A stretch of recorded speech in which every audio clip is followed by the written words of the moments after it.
Good morning বন্ধুরা, কেমন আছো তোমরা? আশা করছি ভালো আছো, সুস্থ আছো। চুমকি হাজার বলবে সবাইকে স্বাগত। আর তোমাদের আশীর্বাদও ভালোবাসায় আমিও ভালো আছি। আমার পুরো ভিডিওটা দেখার অনুরোধ রইল তোমাদের কাছে। যদি ভালো লাগে পাশে থেকো, সাপোর্ট করো, আর অবশ্যই চ্যানেলটা সাবস্ক্রাইব করে দিও। আজ আমার সকালবেলা বাসি ঘরে কাজকর্ম সব হয়ে গেছে, মোটামুটি যারা কাজকর্ম থাকে সব করে নিয়েছি। আর এখন এই ভিজে জামা কাপড়গুলো মিলছি। কালকে তো অনেক সোনাতে কেচেছিলাম, শীতে এগুলো ভালো শুকোয় নাই। আজকে রোদ উঠেছে, সকাল থেকে ভালো রোদ উঠেছে। মিলে দিই, তাহলে আবার করতে পারবে সব। আর আজকে কিছু কাটবো না তো, কাটবে তো অনেক কাটা হয়ে গেছে, আর একটু কাটার নাই তেমন। ওই দুটো জামা প্যান্ট আছে, আর দুটো জল হোক দিয়ে কাটবো তখন। এখন এগুলো সব মিলে দিই। বোতলে জলগুলো ভরে নিয়ে এলাম। মোটরটা এই চললো, জলটা খুব গরম আছে এখন, খেতে হবে আরাম হবে। আর একটু স্কুলে যাবে, মুইটা দিয়ে দিই, তারপর অন্য কাজ করবো আবার। মাথায় একটু তেল নিলাম আজকে, সেই নবানে দিলে শ্যাম্পু করেছিলাম। আগে 4 দিন হয়ে গেল, এখন তেল নিলাম, তেল নেওয়া হয় নাই তো। এতদিন তো থাকে না, আমি একদিন শ্যাম্পু করলে তারপর দিনই আমি তেল নিই।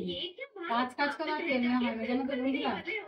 আর কিছু উঠছে, আর কিছু উঠছে, আমার কত এখন ঝাঁটা কাটতে হয়ে গেছে, কত চুল উঠছে দেখো, ঝাঁটা কাটতে গেছে চুল হয় না। তালা চাবি আর মেয়ে কুদি যাচ্ছে হলো তো ভ্যানে তালা লাগাতে হবে।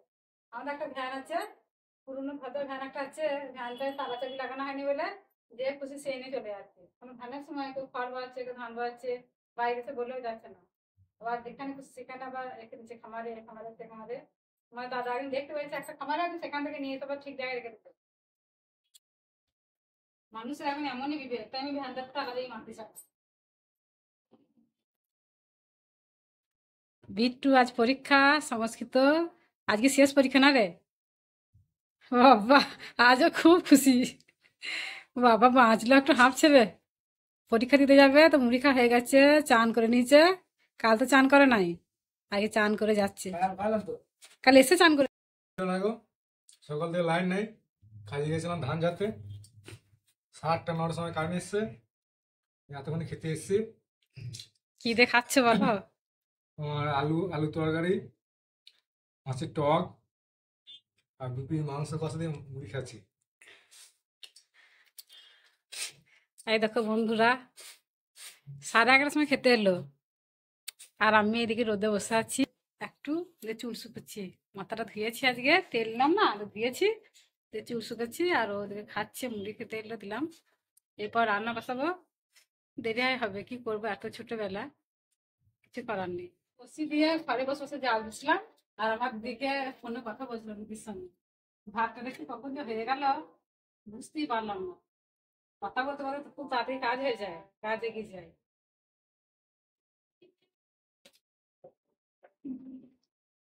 বেগুন ভাজি, আর এদিকে আমার ভাত হয়ে গেছে, মাছ ভাজি দিয়েছি। আর আজকে রান্না বলতে বেগুন ভাজা আর মাংস আছে কপিস, সেই মাংসটা পেঁয়াজ লাগা কেটে ভাজবো, মশলা দেবো না, শুকনো শুকনো করে ভাজবো। আর ভাতে দিয়েছি আলু, আলু সেদ্ধ, ওই মাংসটা এখন খাওয়ার সময় আলুটাকে। আর খড়ের ছাই, খড়ের রান্না বাড়িতে ছাইগুলো খুব উঠছে, যে ওই জন্য আমি মাথাটা ঘুমটাকে দিলাম। আমাদের রান্না হয়ে গেল বন্ধুরা, আমরা খেতে বসেছি 2 মা ছেলে মিলে। তো তোমাদের দাদা তো এখনো কাজে থেকে বাড়ি আসে নাই, সে বাড়ি আসতে প্রায় 3টে 3:30 বেজে যাবে। অতক্ষণ তো অপেক্ষা করে থাকতে পারবো না, তাই আমরা খেয়ে নিচ্ছি। তো কি খাচ্ছি দেখো, আমাদের কি রান্না হয় দেখো, বেগুন ভাজা, মাংস ভাজা, আলু সেদ্ধ, আর মাছের টক, সঙ্গে একটা কাঁচা লঙ্কা নিয়ে নিচ্ছি কত বড় দেখো। আর বিট্টু কি দেখাবে দেখো, বিট্টু দেখো মাংস ভাজা আর আলু সেদ্ধ ভাত, বেগুন ভাজা নেবে না, টক নেবে না, এসব খাবে না। সন্ধে দিয়ে বিছানা পেতে নিয়েছি, দিয়ে বিছানা পেতে বিছানায় পা ঢুকিয়ে বসে আছি। এত ঠান্ডা, বাইরে থাকা যাচ্ছে না, বাবারে ঠান্ডা। এখন আর উঠবো না কো, সেই যখন খাওয়ার সময় হবে একবার উঠবো, টুক করে দিয়ে উঠে খেয়ে আবার ঢুকবো বলবো লেপুতলায়। আর এদিকে বিট্টু দেখো মুড়ি দিয়ে জড়িয়ে সরিয়ে শুয়ে আছে, দেখতে পাচ্ছেন কি জানি না। ও তখন আর পরীক্ষা নাই, পরীক্ষা শেষ হয়ে গেছে, বাবা ও একটু বাঁচলো, হাঁপছে রে বাবা, যা হচ্ছিল দুদিন ওর। তো যাই হোক বন্ধুরা, ভিডিওটা আজকে এই পর্যন্তই, দেখা হচ্ছে আগামী পর্বে। সবাই সুস্থ থাকো, ভালো থাকো, সবাইকে টাটা।